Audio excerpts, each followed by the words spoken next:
성도들아 주를 믿어 길이 섬기세.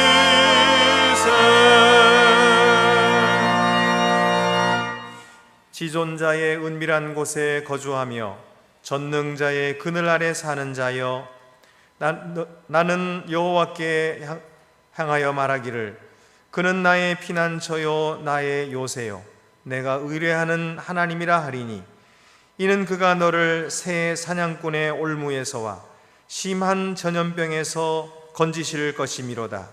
그가 너를 그의 깃으로 덮으시리니 내가 그의 날개 아래에 피하리로다.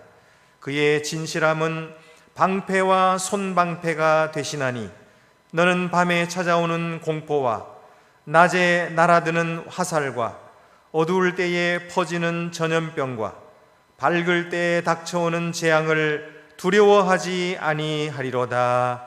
아멘.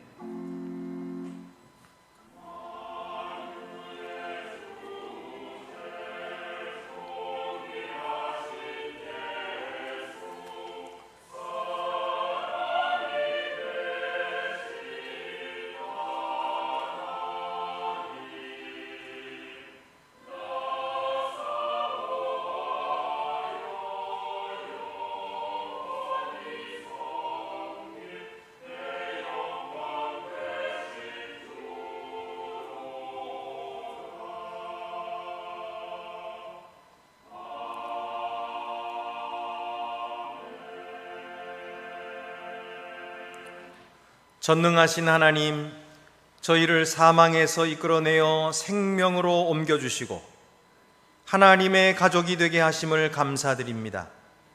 그러나 저희는 이 귀한 사실을 알면서도 그 은혜에 감사치 못하고 하나님의 가족의 일원으로서 소임을 다하지 못하였음을 고백하옵니다. 그리스도의 참된 몸인 교회를 가벼이 여기고 세상의 모임보다 소홀히 했음을 고백합니다. 주님의 사랑을 안다고 하면서도 아는 대로 행하여 형제를 사랑하지 못하였습니다. 저희의 잘못을 용서해 주시옵소서. 이제 서로 사귀기에 힘쓰게 하시고 공동체를 세우는 일에 최선을 다하도록 도와주시옵소서. 지금은 하나님과 나만이 아는 죄를 생각하며 묵묵히 참회의 기도를 계속합니다.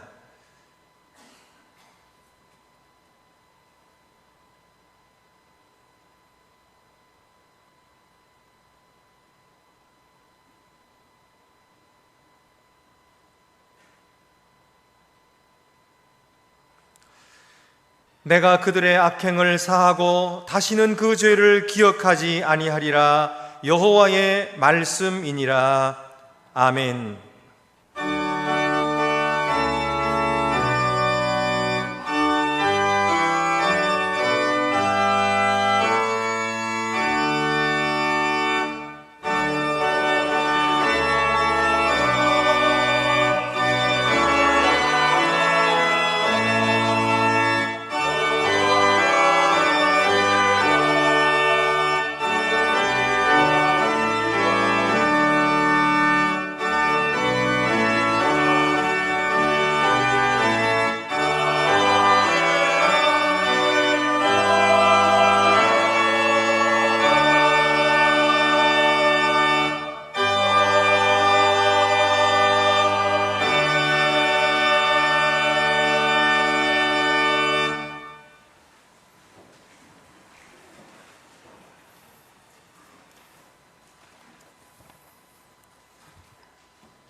우리와 함께 하시는 아버지 하나님, 우리 육체와 마음은 쇠잔하나 주께서 내 오른손을 붙드시니 아버지 하나님은 우리 반석이시며 피난처가 되시나이다. 우리에게 복 주시는 아버지 하나님, 우리로 복의 통로가 되게 하셔서 이웃에게 선한 영향력을 미치는 귀하고 복된 존재들 되게 하시옵소서. 아버지 하나님, 우리는 그러나 나태하고 나약한 자들입니다. 유혹받기 쉽고 깨어지기 쉬운 질그릇 같은 존재들입니다. 끊임없이 거짓과 궤변으로 우리 스스로를 변명하며 살아온 어리석은 자들입니다. 우리 뜻을 이루려고 바벨탑을 쌓으며 우상을 숭배하며 살고 있습니다. 우리가 쌓고 있는 바벨탑이 무엇이며 우리가 숭배하는 우상이 무엇인지 회개하게 하시고 주님 앞에 통회의 무릎을 꿇게 하시옵소서. 무릎 꿇고 아버지의 음성을 듣게 하시고 우리 죄와 허물을 회개하게 하시옵소서. 주님의 뜻이 무엇인지 사모하게 하시어 아버지의 뜻이 이 땅에서 이루어지게 하시옵소서. 나라 안팎으로 세상이 어지럽습니다. 국익은 생각지 않는 몰입애들이 나라를 혼돈 속으로 몰아가고 있습니다. 주님, 그들을 친히 심판하시옵소서. 이 땅의 자유와 민주의 바른 가치를 이루게 하시며 하나님 아버지의 공의가 하수처럼 흐르게 하시옵소서. 복음으로 우리 민족이 통일되게 하시고 저 북녘 동토에도 속히 봄이 오게 하시옵소서. 우크라이나 전쟁도 종식시켜 주시사 전쟁의 포화 속에 다시 봄의 생명력이 피어날 수 있도록 하시옵소서.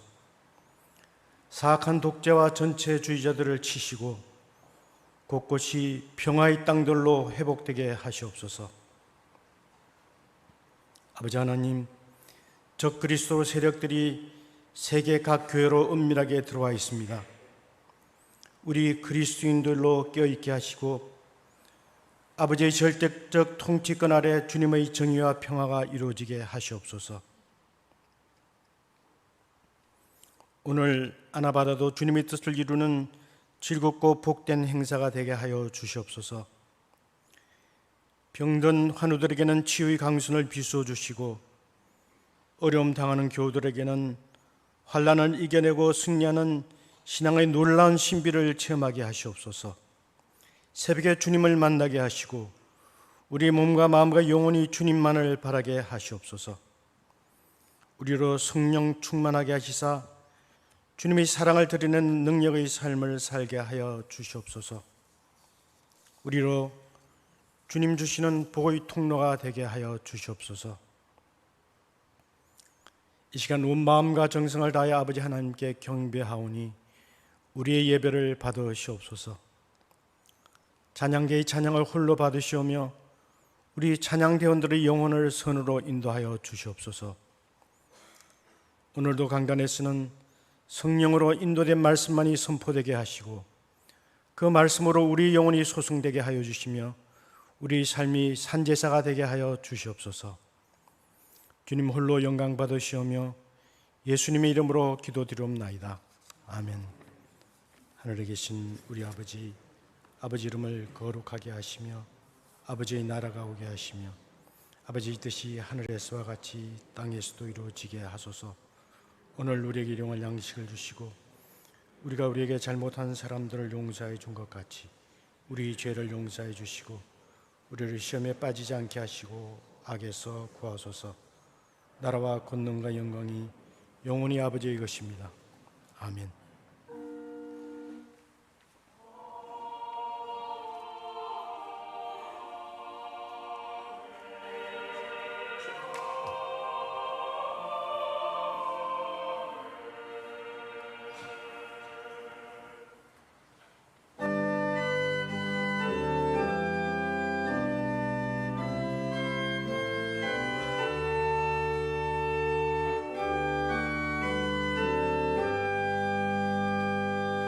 성령이여 우리 찬송 부를 때 진심으로 찬양하게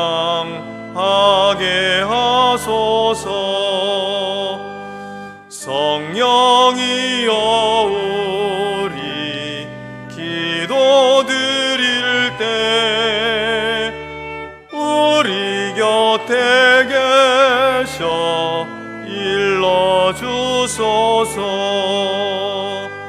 성령이여 우리 성경 읽을 때 그 속에서 빛을 보게 하소서. 성령이여 우리 전도할 때에 지혜로운 말씀 주시옵소서.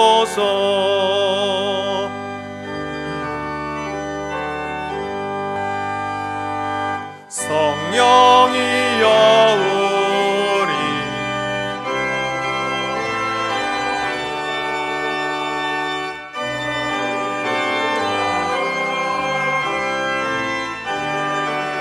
주소서.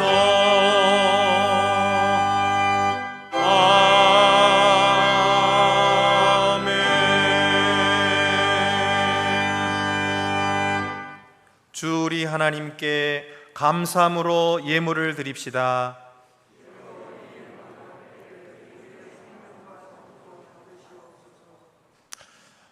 악인과 선인에게 차별 없이 햇빛과 비를 주시는 은혜로우신 하나님, 믿는다 하면서도 믿는 자답게 살지 못하고 믿는 자의 의무를 다하지도 못하는 저희에게도 한량없는 자비를 베풀어 주심을 감사드립니다. 갚을 수 없는 큰 사랑을 받은 저희들이 그 사랑에 조금이나마 보답하고자 하는 마음으로 저희가 가진 것 중에서 소중한 것 구별하여 주님께 드립니다.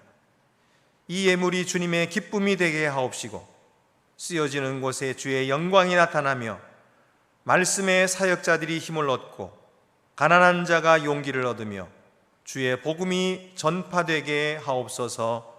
우리 주 예수 그리스도의 이름으로 봉헌기도 드립니다. 아멘. 모두 자리에 앉으시겠습니다.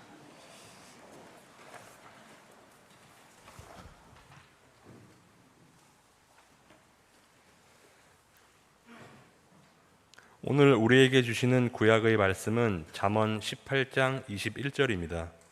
구약 성경 931쪽에 있습니다.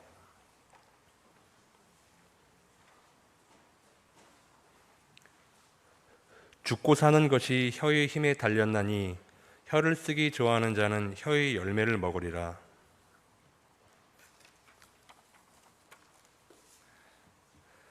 우리에게 주시는 신약의 말씀은 빌립보서 3장 17절에서 4장 1절입니다. 신약 성경 321쪽에 있습니다.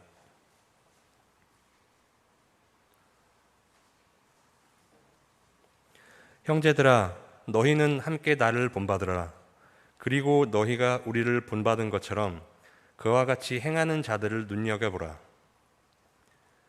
내가 여러 번 너희에게 말했거니와 이제도 눈물을 흘리며 말하노니 여러 사람들이 그리스도의 십자가의 원수로 행하느니라. 그들의 마침은 멸망이요 그들의 신은 배요 그 영광은 그들의 부끄러움에 있고 땅의 일을 생각하는 자라. 그러나 우리의 시민권은 하늘에 있는지라. 거기로부터 구원하는 자 곧 주 예수 그리스도를 기다리노니 그는 만물을 자기에게 복종하게 하실 수 있는 자의 역사로 우리의 낮은 몸을 자기 영광의 몸의 형체와 같이 변하게 하시리라. 그러므로 나의 사랑하고 사모하는 형제들, 나의 기쁨이요 면류관인 사랑하는 자들아, 이와 같이 주 안에 서라. 아멘.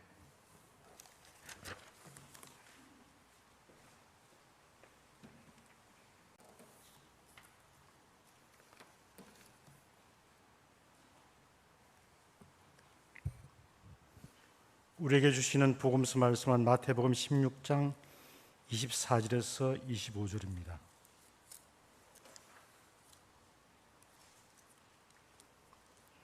신약 성경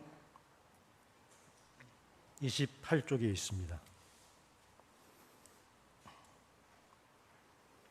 예수께서 제자들에게 이르시되 누군지 나를 따라오려거든 자기를 부인하고 자기 십자가를 지고 나를 따를 것이니라. 누구든지 제 목숨을 구원하고자 하면 잃을 것이요 누구든지 나를 위하여 제 목숨을 잃으면 찾으리라. 아멘.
우리는 지금까지 삶을 나누는 교회가 된 것을 축하하면서 삶의 나눔 축제라는 제목으로 말씀을 듣고 있습니다. 지금까지 우리는 더 사랑하고 더 친교하기를 다짐했습니다. 오늘은 함께 더 성장이라는 제목으로 하나님 말씀을 나누도록 하겠습니다. 믿는 자는 하늘로부터 온 생명을 받아서 영적으로 태어났습니다. 이것을 거듭남이라고 하지요. 이렇게 태어났으면 자라나야 합니다. 믿음도 자라고 인품도 자라고 섬김의 태도도 자라고 성령이 주시는 능력도 자라야 합니다. 우리 모두가 다 이 코로나 시대 비록 어려웠지만 우리의 믿음이 성장하고 자란 것을 축하합니다. 하지만 그렇지 못하고 성장이 멈추거나 퇴보하는 사람도 있을 수 있습니다. 사도 바울은 고린도 성도들이 믿은 지 오래되었어도 영혼이 자라지 못해서 어린 아기와 같다 이렇게 했습니다. 형제들아 내가 신령한 자들을 대함과 같이 너희에게 말할 수 없어서 육신에 속한 자 곧 그리스도 안에서 어린 아이들을 대함과 같이 하노라. 내가 너희를 젖으로 먹이고 밥으로 아니하였노니 이는 너희가 감당하지 못하였음이거니와 지금도 못하리라.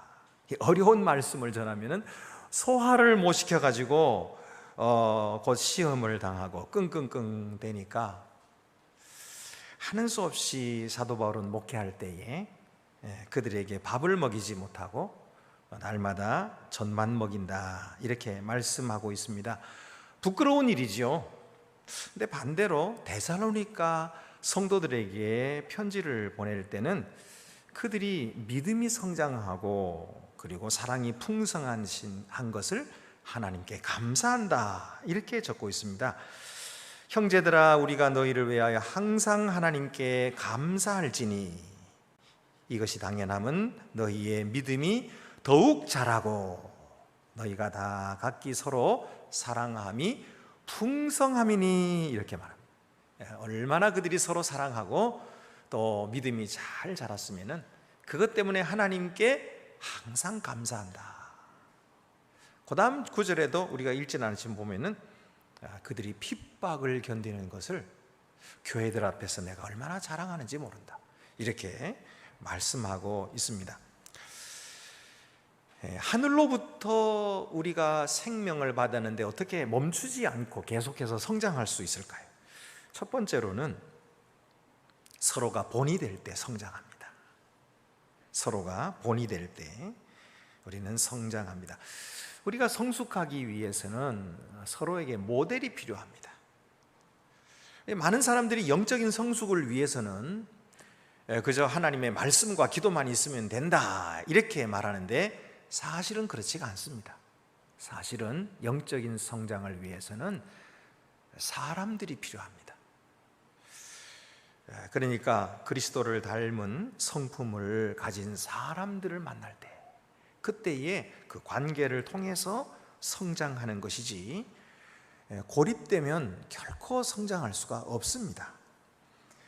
하나님이 우리 삶에 가르쳐 주실 부분이 너무나 많거든요. 그런데 그런 것은 절대로 혼자서는 못 배웁니다.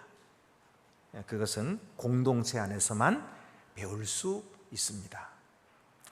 그래서 사도 바울은 형제들아 너희는 함께 나를 본받으라, 이 말이 교만한 말이 아니에요.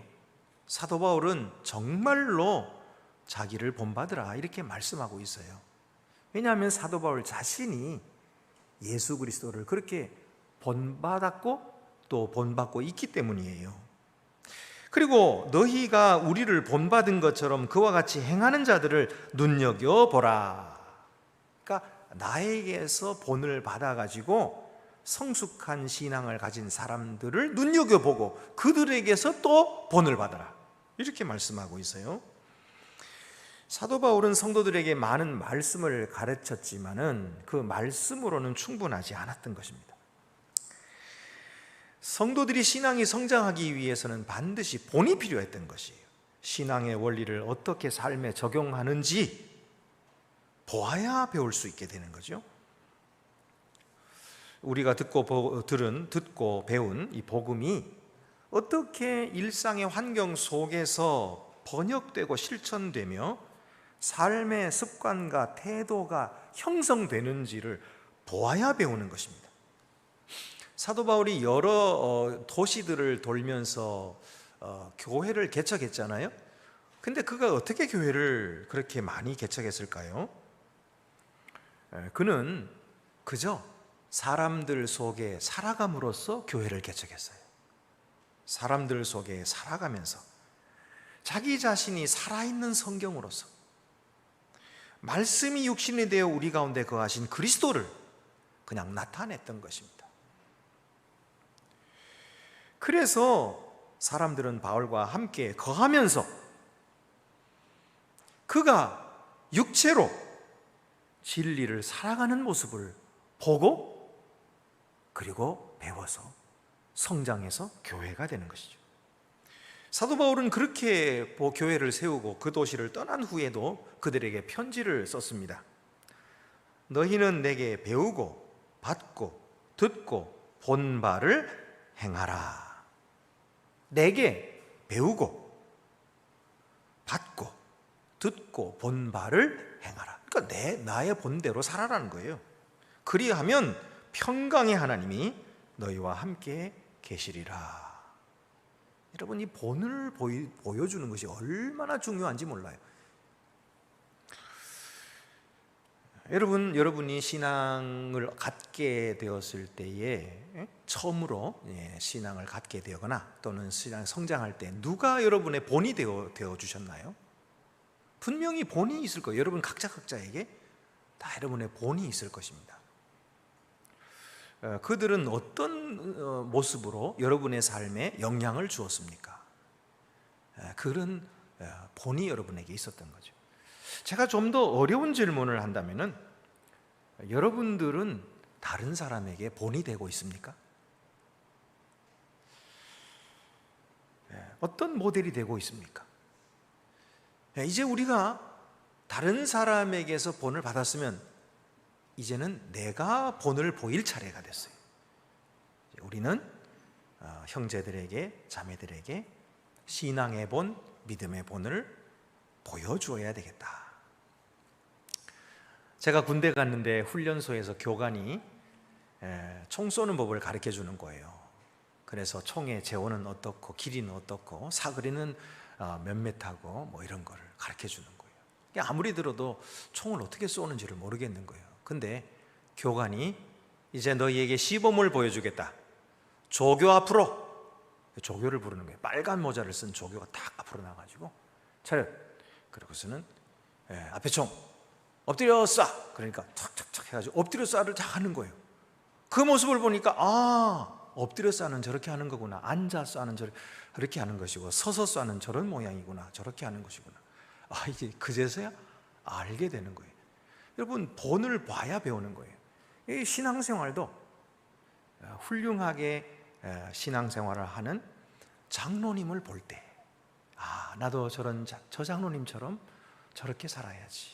우리 교회도 모든 성도들이 참 이전에 살아 계셨던 우리 장로님 계신 그런 장로님의 지금은 돌아가셨지만은 그 본이 언제나 우리의 마음속에 있어요. 그렇죠? 어떤 권사님, 그 권사님의 헌신과 희생, 하나님을 섬긴다고 하는 것은 저런 것이구나 하면서 본을 받게 되는 거예요. 그런데 우리 중에는 목사님 말씀이 맞습니다. 본이 되긴 돼야 되는데 저는 완전치를 못해서 본이 될 수가 없을 것 같아요.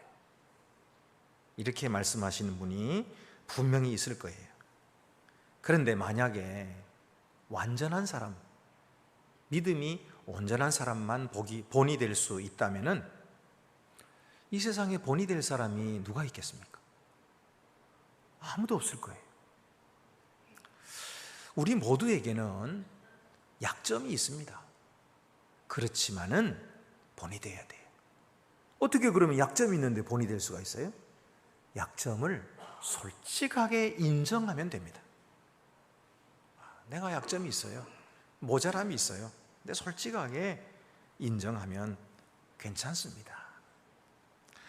그러면 보는 사람이 오히려 그의 진실함을 통해서 더 크게 배우게 되는 것이고 더 진정으로 배우게 되는 것이죠. 아까 제가 조교를 말씀했는데 조교가 언제나 정시범만 보이는 것이 아니고 오시범도 보이더라고요. 조교 앞으로 다시 시범을 보이는 거예요. 엎드려서 하는데 개머리판이 어깨에 밀착이 안 되거나 또는 격발을 할 때에 방아쇠를 당겨서 눈을 찔끔 감거나 막 이러는 거예요. 이게 오시범인 거예요. 그렇게 하면 안 되는 거예요. 근데 그런 것을 보여주는 거죠. 우리가 쉽게 범할 수 있는 잘못이 저런 것이구나. 이걸 배우는 거예요. 여러분, 오시범을 통해서도 배웁니다. 그래서 솔직하게 내가 온전치 못하다, 이런 부분은 내가 정말 부족하다, 이것을 이야기해 줄 수 있을 때에, 그럴 때에 그것이 본이 되는 거예요. 우리 특별히 자녀들을 키울 때 그렇잖아요. 우리 자녀들이 신앙생활을 잘하면 얼마나 좋겠습니까? 근데 정말 자녀들이 신앙생활, 우리와 같이 신앙생활을 잘하는 그런 자녀들을 키우려면 솔직해야 돼요. 내가 자녀들 앞에서 대단히 신앙 좋은 사람인 것처럼 보이려고 하면 안 되죠. 그러면 아이들이 오히려 빗나가죠. 왜냐하면 아이들을 속일 수는 없거든요. 부모의 뒷모습을 보고 자라는 것이 자녀들인데 다 알아요. 괜히 신앙 좋은 척 하는 거는 다른 사람들한테는 먹힐지 모르지만 자기 자녀들에게는 안 먹히는 거예요. 인정합시다. 아빠가, 엄마가 신앙생활을 한다고 하지만 솔직히 거기 미치지 못해. 그런데 감사한 것은 하나님이 복을 주시네. 그래서 장로도 되고 그래서 권사도 됐어. 부끄럽지만 하나님께 그래도 충성해야 되겠다 이렇게 생각한단다. 이렇게 솔직하게 얘기하면요, 아이들은요 그걸 통해서 신앙이라고 하는 것은 진실한 것이구나 배우고 자기도 진실하게 믿는 거예요.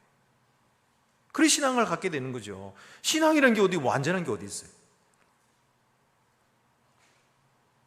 50엄도 시범인 거죠. 그래서 우리가 서로 본이 될 때에 성장하는 것입니다.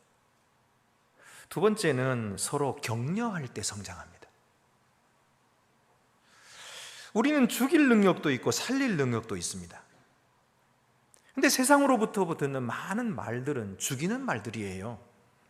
니까 짓게 알기는 뭘 알아? 그렇게 못할 바에는 나가 죽어라. 이런 소리를 세상에서 듣고 있잖아요. 잠언 말씀에 죽고 사는 것이 혀의 힘에 달렸나니 혀를 쓰기 좋아하는 자는 혀의 열매를 먹으리라. 죽고 사는 것이 혀의 입에 달렸다는 거예요. 이 혀를 가지고 사람을 죽일 수도 있고 살릴 수도 있다는 거예요. 그래서 선택하라는 것입니다. 너희 혀를 어떻게 사용할지. 혀 쓰기 좋아하는 자는 그 혀의 열매를 먹을 거니까 선택하라. 좋은 열매 먹고 싶으냐? 좋게 써라는 거예요. 그러면 우리 혀를 죽이는 일에 사용할까요? 살리는 일에 사용할까요? 여러분, 우리는 살리는 일에, 다른 사람을 격려하고 다른 사람을 축복하고 다른 사람을 칭찬하는 일에 사용합시다. 우리가 그렇게 사용하고 있어요. 더 잘하자는 그런 말씀입니다. 세상은요 사람들을 꾸짖고 사랑하는 마음도 없이 꾸짖어요. 그래 상처받는 거죠. 그리고 무시하고 깔아뭉개고 사람을 비참하게 합니다. 그러나 우리 교회는 그들이 교회에 올 때에 반대로 긍정적인 말, 희망의 말, 격려하는 말, 축복하는 말, 그들을 위하여 기도하는 말로 그들을 다시 살려내줘야 됩니다. 그들을 다시 살게 해줘야 돼요. 여러분, 이것이 교회입니다.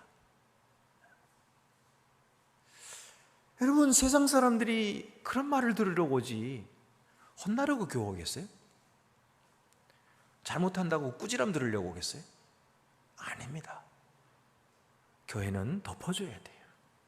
교회는 사랑해야 됩니다. 교회는 너그럽게 감싸줘야 돼요. 베풀어줘야 돼요. 인색하고 그러면 안 돼요. 많이 베풀어주고 많이 주면 줄수록 더 좋아요. 그래서 칭찬해주고 사실 칭찬하는 것이 참 어려워요. 격려하는 말 하기가 참 어렵습니다. 제가 세상 사람들을 많이 만날 기회는 없어요. 우리 성도들 만나느라고. 그런데 가끔 제가 이제 이발소에 가면은 이발해 주시는 분하고 이야기를 좀 나누게 돼요. 앉아서 내 머리를 깎아줘야 되니까 계속 저와 함께 이야기를 해야 되잖아요. 얘기를 하는데 여러 이제 직원들이 있는데 그걸 다스려야 되는 거예요. 근데 참 요즘에 젊은 사람들 다스리기 어렵대요.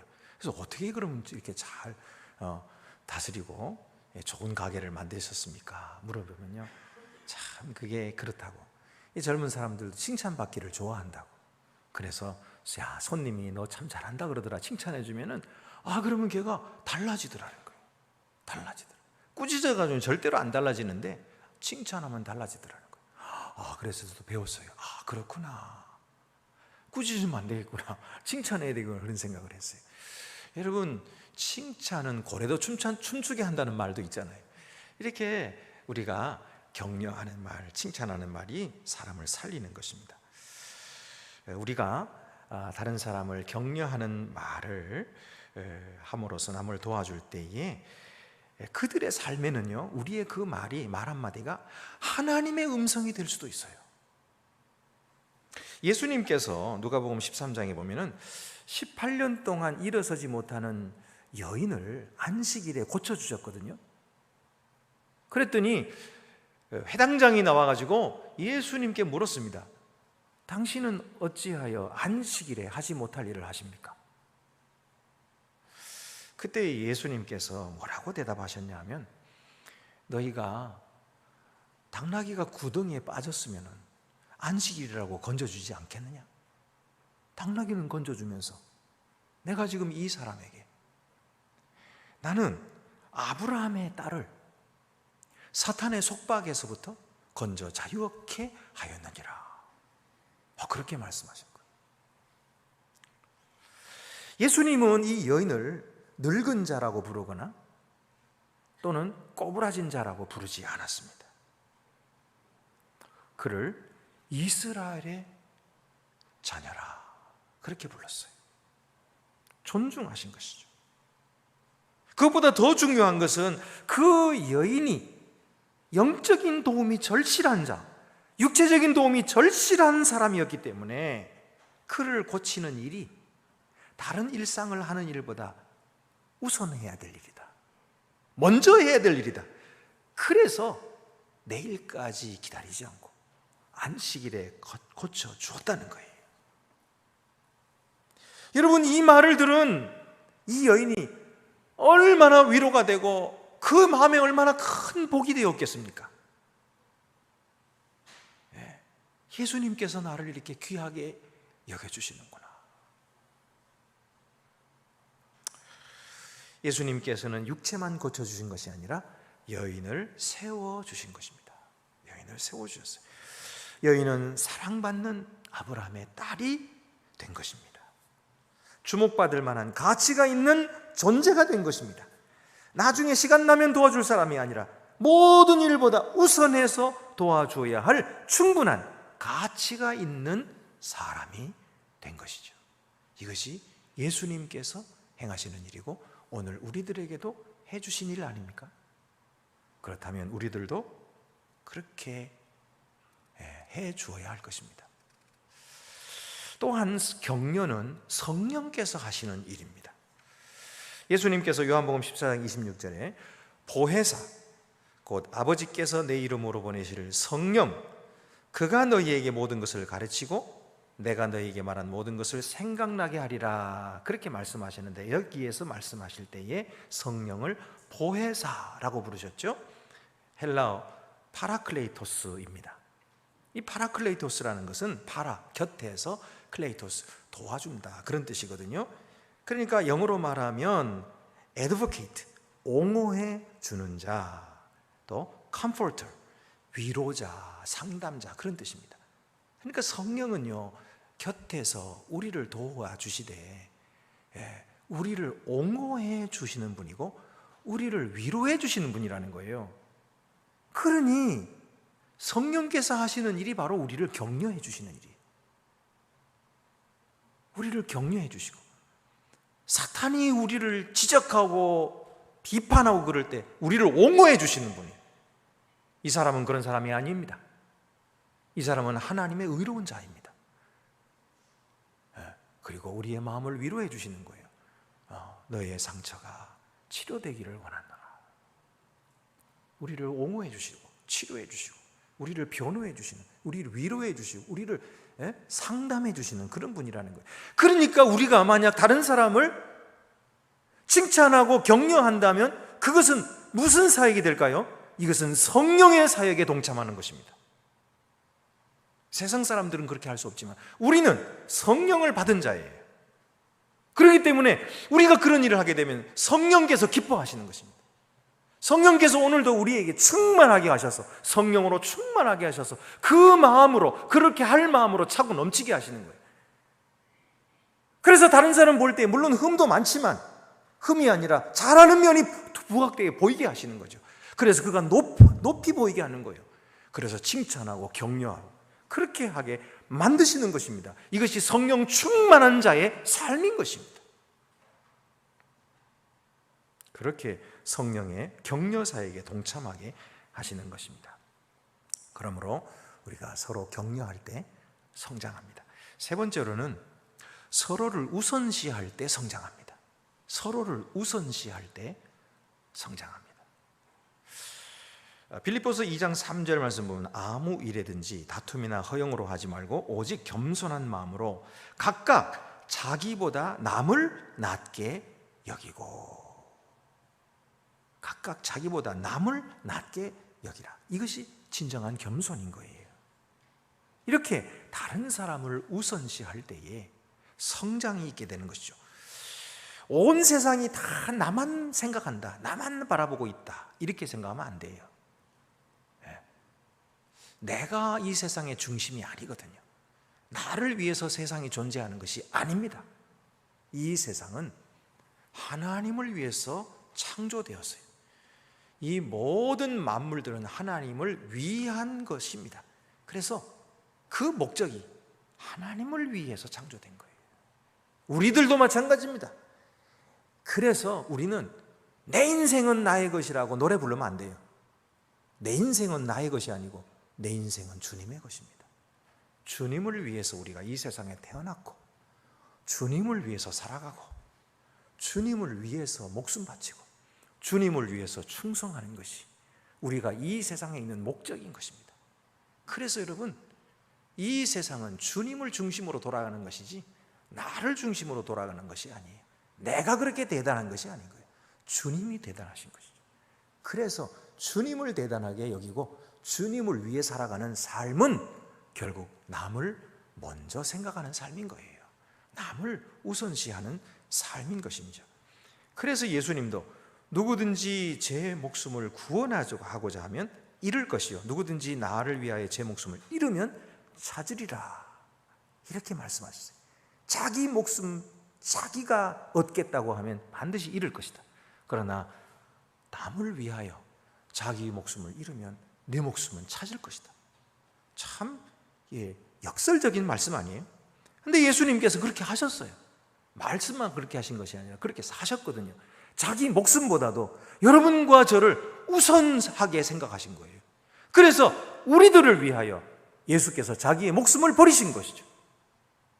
우리들을 살리기 위하여 자기 목숨을 버리신 것이. 그랬더니 하나님께서는 어떻게 하셨어요?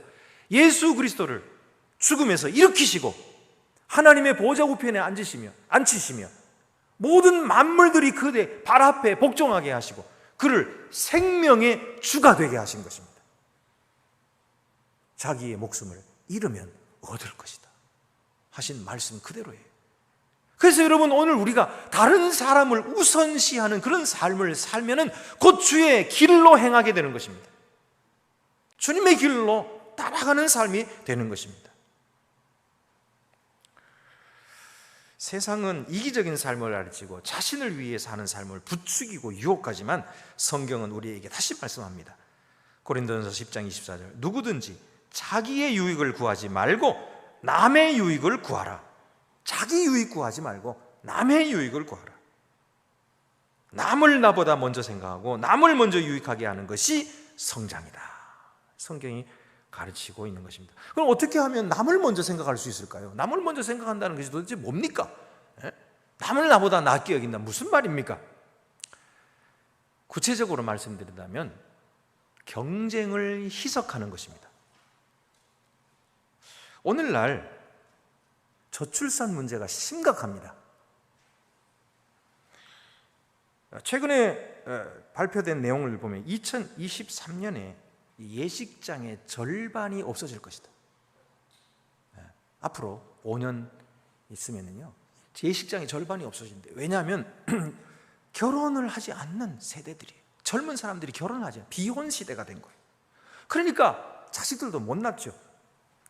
지금 저출산이 어느 정도 위기냐면 지난 2020년에 통계청의 발표에 의하면 지금 한국의 총 인구는 5,184만 명인데 앞으로 2070년에 가면 이것이 3,700만 명이 될 것이다.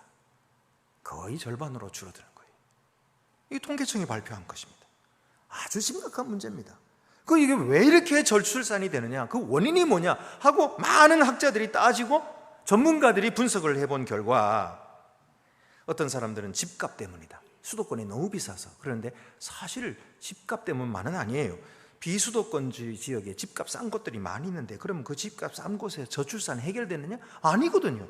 그럼 이 문제만은 아니에요. 어떤 사람은 보육이 문제다, 어떤 사람은 젠더 문제다, 어떤 사람은 부동산 문제다 하고 말을 하지만 가장 근본적인 문제는 청년 인구가 도시로 집중되고 있다는 거예요. 서울로 수도권으로 집중되는 이 편중 분포가 문제라는 것입니다. 청년들을 수도권으로 보내게 하는 이 획일적인 가치관이 문제라는 거예요. 인구학의 아버지라 불리는 토마스 멜서스는 말하기를 도시의 인구 밀도가 높아지면 한정된 자원으로 인해서 경쟁이 심해지고 이는 생존 경쟁을 위한 저출산으로 연결된다. 이렇게 말했어요. 그러니까 수도권으로 몰릴 수밖에 없는 이런 획일적인 가치관 때문에 전부 다 수도권을 모으니까 팍팍한 인구 밀도에 있으니까, 그러니까 자원은 적지요. 경쟁이 점점 심해지는 거예요. 그래서 이 경쟁, 생존 경쟁 때문에 결혼할 시간도 없고요, 아이 낳을 수도 없어요. 이것이 문제라는 것입니다. 그래서 여러분, 경쟁을 희석시켜야 돼요. 그러면 저출산이 해결됩니다. 아니 목사님, 인간 사회에서 경쟁 없이 살 수 있나요? 경쟁 없이 발전이 있습니까? 물론 맞습니다. 경쟁이 없을 수가 없지요. 그러나 그 경쟁이 심하다 못해 관계망을 파괴한다면 그 경쟁은 건강한 경쟁이 아닙니다. 여러분 생각해 보세요. 국회의원 출마해가지고 막 상대와 경쟁을 벌여요. 그런데 상대를 죽이고 말로 죽이고 이렇게 해가지고 끝난 다음에 서로 보지도 못해, 만나지도 못해. 그러면 관계가 깨진 거예요. 그런 경쟁은 건강한 경쟁이 아니에요. 우리 교회에서 보면요, 이렇게 장로 투표, 권사 투표 이렇게 하잖아요. 물론 이제 그런 걸 너무 극심하게 막 장로가 되려고 막 수단 방법 가리지 않고 이런 사람도 가끔씩 있긴 하지만 대체로는 그렇지 않죠.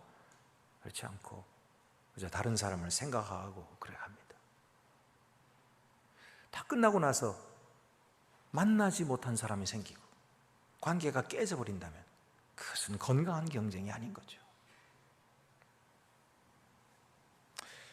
여러분, 우리는 관계를 위하여 경쟁을 희석시킬 줄 알아야 됩니다.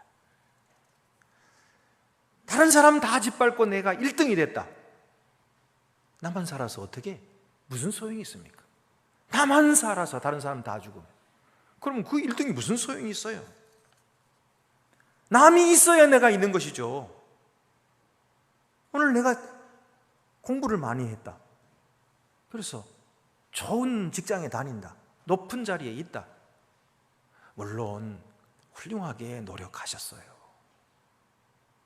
그렇다고 해서 그렇지 못한 사람들을 무시해도 됩니까? 천만의 말씀이에요.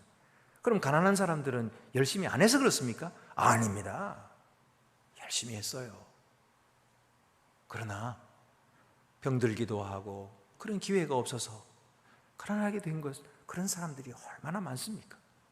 그러므로 오늘 나에게 주어진 이 특권과 이 자리가 다른 사람 때문에 여기에 오게 되었다는 사실을 생각해야 됩니다.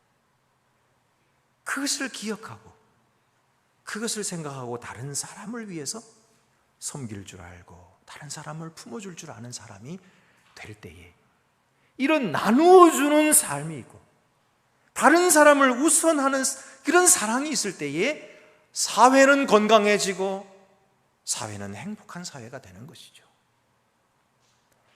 여러분, 우리가 이런 일을 하기 위해서는 반드시 소그룹이 필요한 거예요. 소그룹 안에서만 서로 섬길 수 있고 서로 사랑할 수 있고 소그룹 안에서만 서로 본이 될 수 있고 그런 것이지 많은 사람이 모여서는 할 수가 없어요. 그래서 우리가 소그룹 함께 모이자 하고 열심히 지금 모이고 있는 거예요. 목사님 지금 세상에서 얼마나 바쁜 일들이 얼마나 바빠서 시간이 없어 죽겠는데 교회에서 또 소그룹 모이라고 그러세요. 여러분, 우리가 세상에서 바쁜 일과 교회가 하려고 하는 일은 다른 일이에요. 세상을 살리기 위한 것입니다. 세상의 흐름을 거스르는 일입니다. 거스르는 일이에요. 세상에는 이런 것을 할 수가 없어요. 오직 교회만이 할 수 있어요. 서로 사랑하고 다른 사람을 위해서 섬기고 다른 사람을 격려하고 경쟁을 희석시키고 그래서 하나님의 나라를 건설해 가는 거예요. 그럴 때에 교회가 세상의 빛이 됩니다. 그럴 때에 교회가 세상의 희망이 되는 것입니다. 그럴 때에 세상 사람들이 교회를 존경하는 것입니다. 교회를 우러러보고 교회에 나오고 싶어지는 거예요. 하나님의 뜻은 우리를 들어서 세상의 빛이 되게 하시는 것입니다. 오늘도 우리는 그렇게 하나님의 뜻을 섬기고 겸손하게 따르고 있는 것이 얼마나 귀하고 감사한 일인지 모릅니다. 오늘도 교회를 위해서 섬기고 교회를 위해서 힘쓰고 또 주님의 나라를 위해서 헌신하는 여러분 모두에게 하나님께서 더 풍성하신 은혜를 베풀어 주셔서 더 성장하게 하시고 더 친교하게 하시고 더 사랑하게 하실 줄 믿습니다. 기도드리시겠습니다. 은혜로우신 하나님 아버지, 우리가 이 죄악 많은 세상 가운데서 하나님께 부르심을 받아 교회로 모여 하나님께 영광 돌리게 해주신 것을 감사하옵나이다. 우리가 비록 세상에서 많은 일들로 말미암아 바쁘고 그리고 시간이 없는 사람들이지만 하나님께 드리기를 먼저 하고 이웃을 섬기기를 먼저 하는 하나님의 사람들 되게 해주신 것을 감사하옵나이다. 주여, 우리가 이것을 자랑스럽게 여기고 주님의 몸인 교회를 위하여 더욱 충성하고 이 세상의 빛이 되고 이 세상을 구원하여 살리는 거룩한 주의 백성들이 더욱 되게 하여 주시옵소서. 우리 주 예수 그리스도의 이름으로 기도드립니다. 아멘. 나는 전능하신 아버지 하나님 천지의 창조주를 믿습니다. 나는 그의 유일하신 아들 우리 주 예수 그리스도를 믿습니다. 그는 성령으로 잉태되어 동정녀 마리아에게서 나시고 본디오 빌라도에게 고난을 받아 십자가에 못 박혀 죽으시고 장사된 지 사흘 만에 죽은 자 가운데서 다시 살아나셨으며 하늘에 오르시어 전능하신 아버지 하나님 우편에 앉아 계시다가 거기로부터 살아있는 자와 죽은 자를 심판하러 오십니다. 나는 성령을 믿으며 거룩한 공교회와 성도의 교제와 죄를 용서받는 것과 몸의 부활과 영생을 믿습니다. 아멘.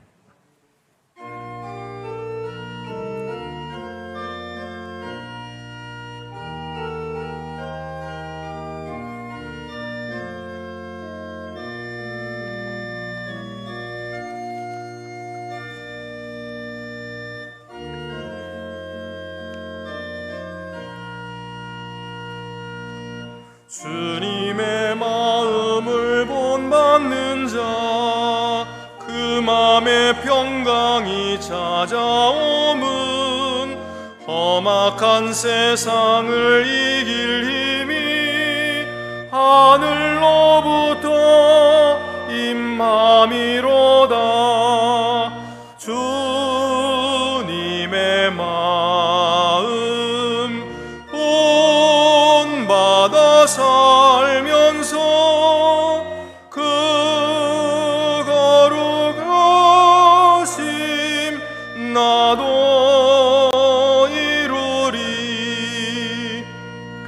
주 모습 내 눈에 안 보이며 그 음성 내 귀에 안 들려도 내 영혼 날마다 주를 만나 신령한 말씀을 배우도다. 주님의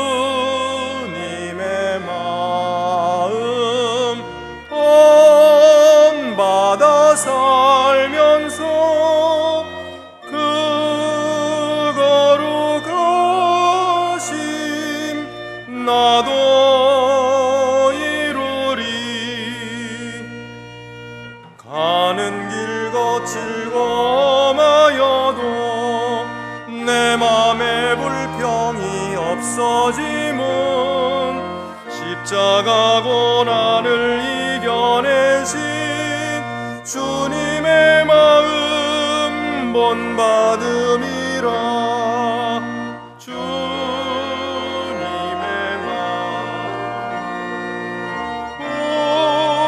본받아 살면서 그 거룩하심 나도 이루리.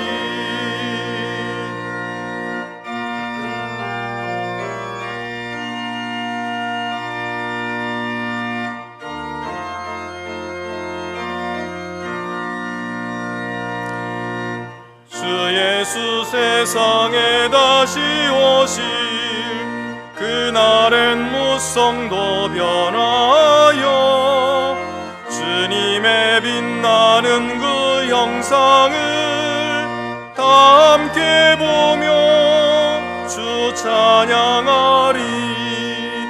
주님의 마음 본받아 살면서 그 거룩하심 나도 이루리. 우리 앞뒤 옆에 계신 분들 서로 인사 나누시겠습니다. 주님의 사랑으로 사랑합니다. 주님의 평화가 함께 하시기를 바랍니다. 교회 소식 알려드리겠습니다. 10월 둘째 주일을 우리가 늘 추수감사주일로 지킵니다. 원래 미국에서 유래될 때에는 11월 셋째 주일이죠. 그렇지만 우리는 그때는 우리 추수와 너무 관계가 없어요. 그래서 우리 계절에 맞는 추석 가까이에 이렇게 해서 추석이 또 매년마다 이렇게 왔다 갔다 하니까 우리는 그래도 가장 적합한 그런 우리의 추수감사주일을 10월 둘째 주일로 우리 교회가 그렇게 정한 거예요. 우리 교회만 그렇게 지킵니다. 그렇게 여러분 아시고 10월 둘째 주일 추수감사주일에 여러분 많이 참석하셔서 하나님께 영광 돌리시기를 바랍니다. 우리 전체 재직회가 다음 주일 2부 예배 있고요. 3지회 여전도회 주관으로 아나바다 알뜰 바자회가 있습니다. 우리가 늘 이렇게 해왔지만은 코로나 시대 때는 못했지만은요. 이것이 또 이 환경에도 굉장히 유익한 것입니다. 우리가 환경 문제를 중요하게 생각하는데 환경이 지금 아파하는데 우리가 쓴 물건 또 자꾸 사서 또 쓰면은요 다 버리고 그러면 그게 다 환경이거든요.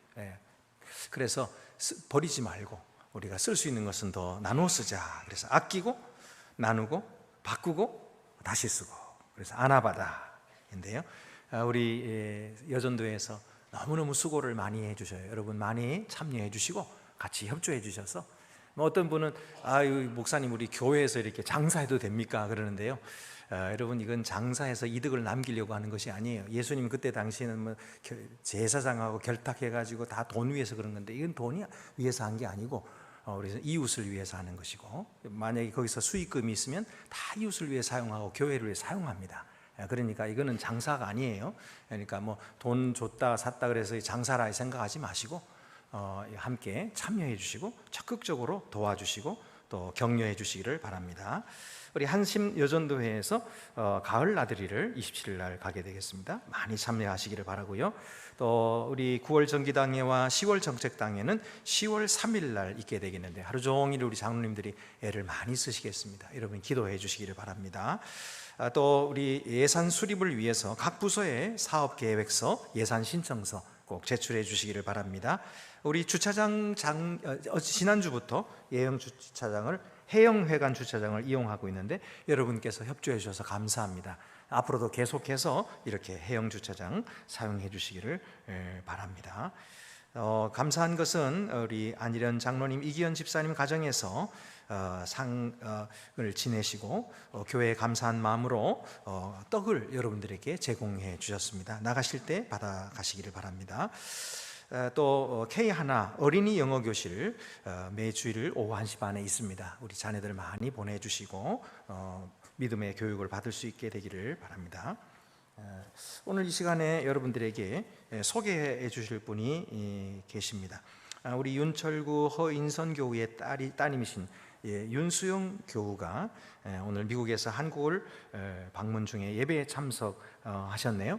우리 윤수영 교우는 우리 이화자 권사님의 손녀딸이십니다. 잠깐 자리에서 한번 일어나 주시면 감사하겠습니다. 우리 1층에 계십니다. 박수로 환영해 주시기를 바랍니다. 감사합니다. 고맙습니다. 다른 광고는 주보를 참고하시기를 바랍니다. 이제 다 같이 자리에서 일어나셔서 오늘은 위탁의 말씀과 함께 나 주님의 기쁨 되기 원하네 이것을 파송 찬송으로 부르도록 하겠습니다. 평강 안에서 세상 속으로 나아가십시오. 마음을 다하고 목숨을 다하고 뜻을 다하여 주 하나님을 사랑하십시오. 또한 여러분의 이웃을 내 몸같이 사랑하십시오.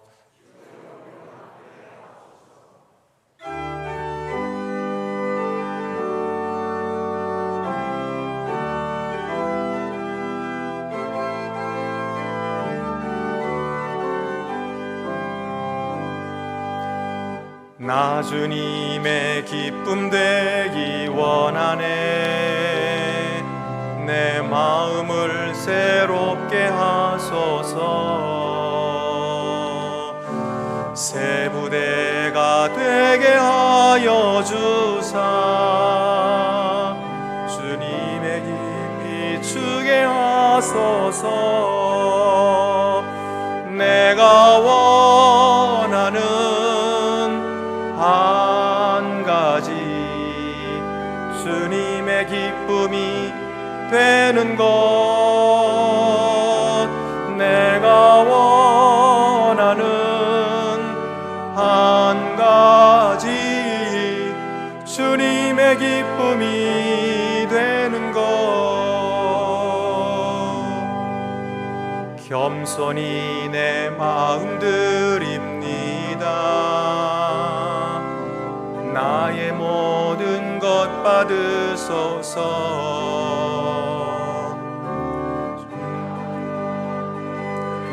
씻어 주사 주의 길로 행하게 하소서. 내가 원하는 한 가지 주님의 기쁨이 되는 것. 내가 원하는 한 가지 주님의 기쁨이 되는 것. 내가 원하는 한 가지. 내가 원하는 한 가지 주님의 기쁨이 되는 것. 내가 원하는 한 가지 주님의 기쁨이 되는 것.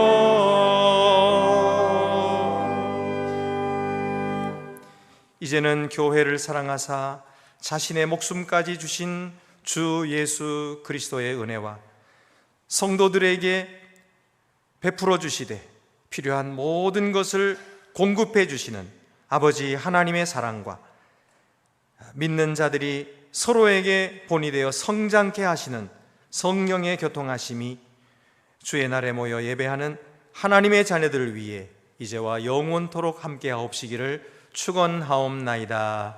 아멘.